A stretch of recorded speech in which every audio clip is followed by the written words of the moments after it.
And we start with Ivanka Trump, the president-elect's favorite child, according to her brothers, the peacekeeper to his sometimes quick temper, keeping on message when the president-elect goes off. She opened up to Deborah Roberts this week in this exclusive interview. You could say that Ivanka Trump's life has prepared her to become a first daughter. Born between brothers Don Jr. and Eric during her father's first marriage to Ivana, hers was a gold-plated girlhood, more diamonds than denim, with enough beauty to work as a model and the brains to earn an economics degree from Wharton. She's clearly the apple of her father's eye. Who is his favorite? I'm going with Ivanka. I'm going with Ivanka. This week, 35-year-old Ivanka is in a whirlwind. Days before inauguration, she invited 2020 to her offices in Trump Tower on Fifth Avenue, now an armed fortress. Welcome. Thank you. So this is brand new. Brand new. We've had other office spaces, but we just moved into this one. So and it's likely to be one of her last visits for a while. In true Trump fashion, Ivanka is firing herself, stepping away from the Trump organization and her own apparel and accessories business. Happy birthday! She and husband Jared Kushner, along with their 3 young children, are moving into a $5.5 million home in one of Washington's most exclusive neighborhoods, just around the corner from the Obama's new digs. What are you saying to them about this new venture, and what are you saying about Grandpa's new job? I tell them that their grandfather is going to Washington, D.C. with the goal of helping as many people as he possibly can, and their father, and I want to contribute to that in any way that we are able. But in the meantime, boxes around the house, the moving van about to back up.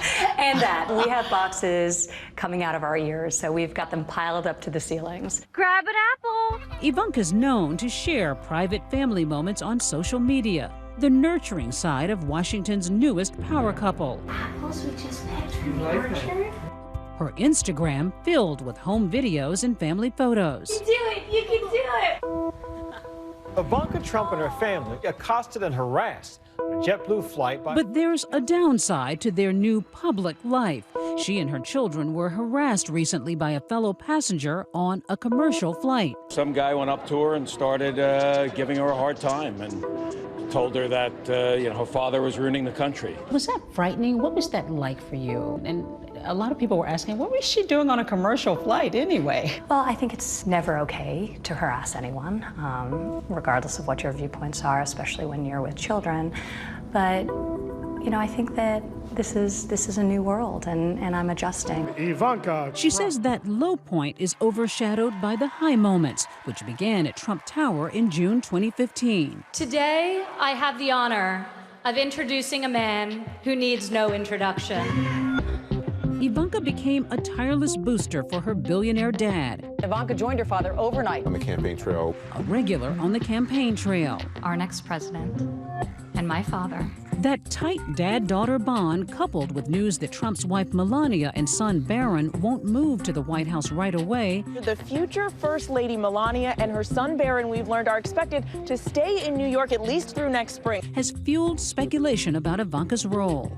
People are saying that you're essentially going to be the First Lady. There's one First Lady, and Melania will be an unbelievable First Lady. I'm incredibly proud of her.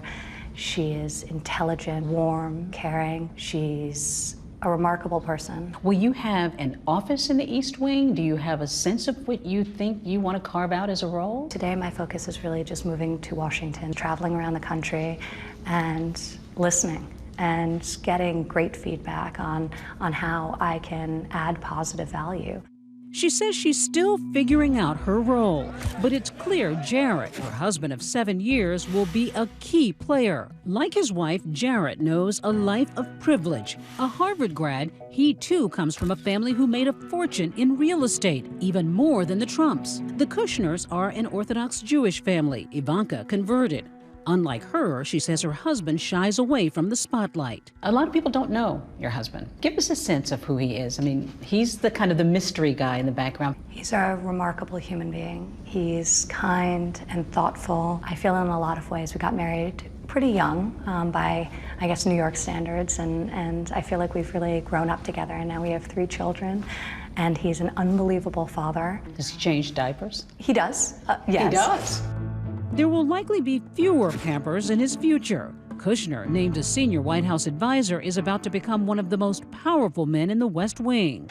When meeting Ivanka, there's no denying her diplomatic skills. Despite the ice-cold tension between her dad and Hillary Clinton, when they wouldn't even shake hands during the second debate,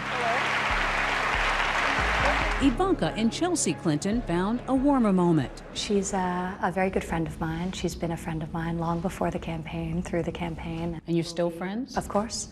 Will be a friend of mine after. So I haven't spoken about the specific challenges about this next chapter with her just yet, but I intend to. Details matter to Ivanka Trump. She's even writing a new book called Women Who Work as a guide to help women achieve success. Book proceeds will go to charity. Critics would quickly point out the irony. You know there's going to be a march with a lot of women who feel that your dad is going to set women back, going to turn back the clock. What do you say to those women who are fearful? I say give my father a chance. I think that what he's shown his entire life is his support and advocacy of women. Her father also ignites controversy with his shoot from the lip tweeting. Your dad has become known for his relentless tweets. Do you ever say to him, knock it off, let it go? Sure. You do? Sure. Does he listen? I'm his daughter, so I give him my feedback, solicited or otherwise. You know, it's a unique moment because he has so many people that are engaged with him who he can bring his message to directly. It's very powerful. But of course, at times, I tell him not to, so. Does he listen to you? Does anybody say, Depends don't on the send day. that? Just depends on the day. We're in a divided nation right now. Does it trouble you that there are a lot of people who are fearful of your dad's presidency? Yeah. The country is very divided, and it has been very divided. And I have seen my whole life, my father is an incredible unifier. So for every critic, I would say, give him time, let him come into office, let him prove you wrong. Your dad's speech will probably be more important than anyone he's ever given. Have you weighed in on his inauguration speech? Do you have a sense of what he's going to say? He's been working on it extensively. It's excellent, and he's still refining it. Just like his speech on election night, it will focus on unity, on optimism, and on the future. Short, sweet, long, do you know? It's not overly long, and it's not too short. Ivanka Trump's life is about to change dramatically, but she says not completely. Friday after he's sworn in, is he dad? Is he Mr. President? What are you going to call him? He's always dad. He's always dad. And while you heard Deborah ask there, the first daughter hasn't said if she'll have an office in the White House or any kind of official role, but you know she's going to be a trusted confidant for her father. As she said, he's always dad. Always dad. We want to hear your thoughts on tonight's program, so join us on Facebook and Twitter. Use the hashtag ABC2020.